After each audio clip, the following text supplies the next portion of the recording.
My brothers and sisters, if I were to ask you, who is your protector? As a believer, you would say Allah.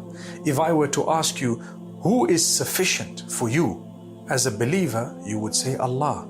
If I were to ask you that who is going to guard you from evil, you would say Allah. That is so true. We need to be convinced that Allah is sufficient for us and He is the best disposer of our affairs, which means anything that's going to happen to me, Allah will take care of me. Allah will make sure that He navigates me. He helps me navigate through the right path, the right channel, so that ultimately at the end, I come out in the right place. Subhanallah. So I might be going through a few obstacles and hurdles right now, but I'm going to come out in paradise. I'm going to come out in a much better place. These days will not last forever. When the Prophet ﷺ was faced with an army that he was told about, that was well equipped, that was heading in his direction, he made one supplication, the same supplication that was made by the Prophet Abraham, may peace be upon him, when he was cast into the hot burning flame by his own father. He said, Hasbunallahu wa ni'mal wakeel. Allah is sufficient for us and He is the best disposer of our affairs. As a result, Allah granted Ibrahim alayhi salam safety and security. And as a result, Allah granted the Prophet Muhammad, peace be upon him, and his people, the companions, Allah granted them victory. Yes, the war took place, but guess what? They won. They won the war against all odds. We've spoken about the Battle of Badr, against all odds. So many times this has happened. And ultimately, finally, what happened? Look where Islam is today. Look at the victory of Mecca. There may have been certain losses during the life of Nabi sallallahu alaihi wasallam and at the time of the Sahaba radiallahu anhum, but ultimately there was victory. Where is the evidence of it? The number of Muslims on earth today. You and I are sitting, studying the Quran and the Sunnah that they fought for. They fought to actually pass it on. They passed it on. We got it. That's a victory. That's a great success. Some of them lost their lives. Allah will grant them martyrdom and Jannah. But they delivered the goods. They struggled for many years. They lost some of the battles.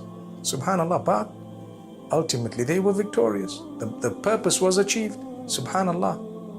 So this is a dua you need to constantly read when you're feeling unsafe, when you get some bad news, when you're feeling insecure. Allah will heal you. Just call out to Allah, Hasbunallahu wa ni'mal wakeel. The minute you hear someone is threatening you, Hasbunallahu wa ni'mal wakeel.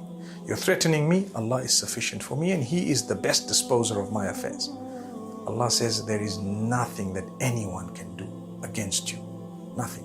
So Allah will comfort you, heal you. Allah gives you the hope, and I'm convinced nothing can ever happen to me except that which Allah has willed. Allah wills something, nothing can stop it. Allah did not will something, nobody can do it.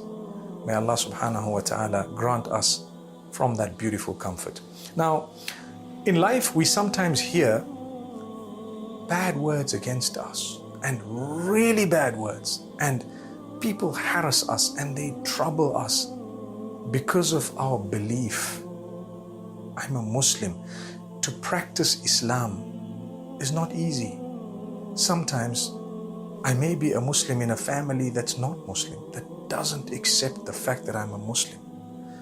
Sometimes I may be a Muslim in a family of Muslims who are not practicing, and I want to practice and they simply don't want.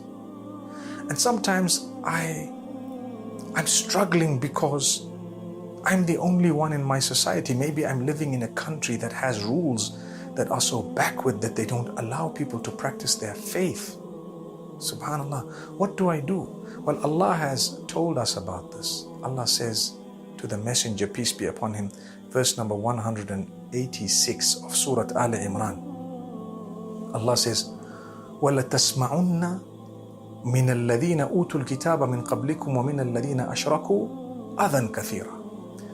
Allah says, you will hear from people of other faiths, perhaps the Jews, the Christians, and even the polytheists. Allah says, you will hear from them a lot of adha.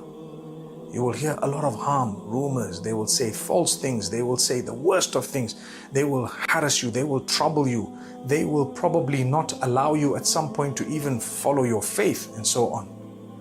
Allah says, وَإِن تَصْبِرُوا وَتَتَّقُوا فَإِنَّ ذَلِكَ مِنْ عَزْمِ الْأُمُورِ. If you bear sabr and taqwa, same two qualities we've been speaking about for so many days. So this element of sabr and taqwa is actually an element of healing.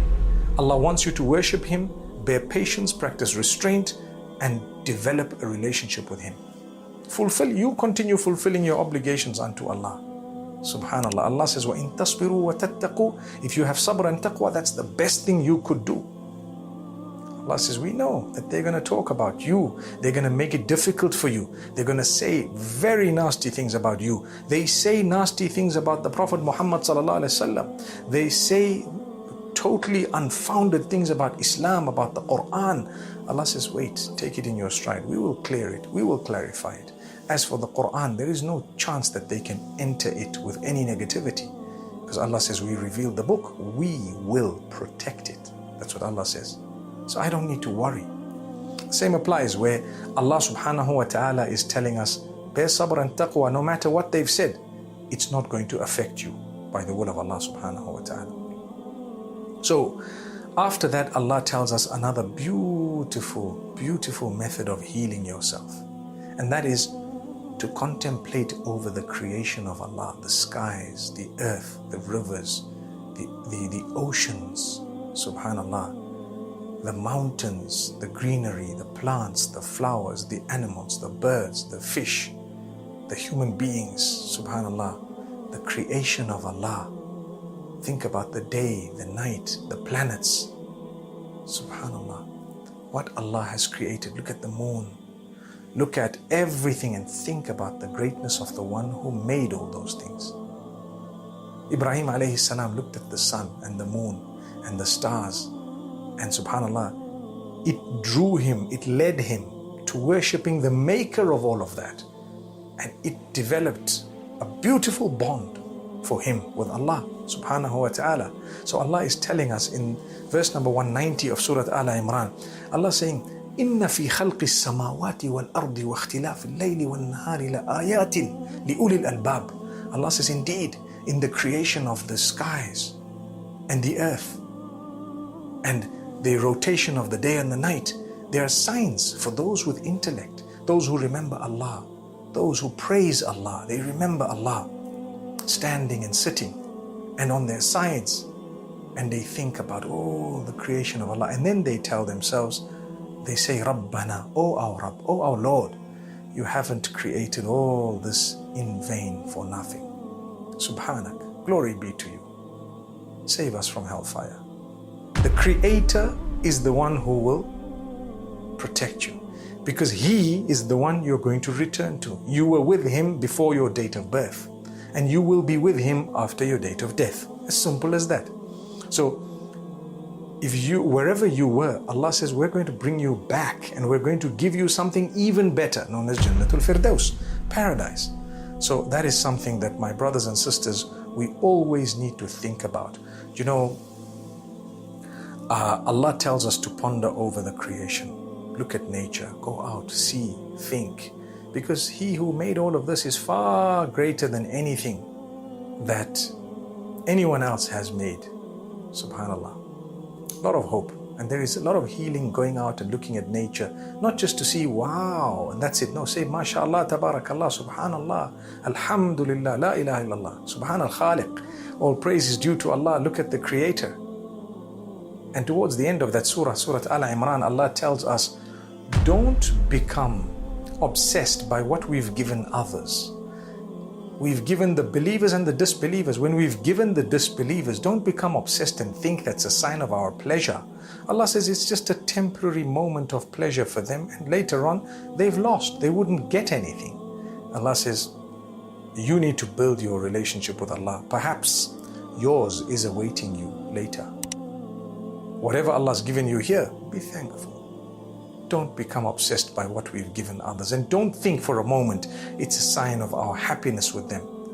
It's just a sign we've given them for whatever reason. Later on, we will give you perhaps in the hereafter. May Allah grant us all Jannatul Firdaus.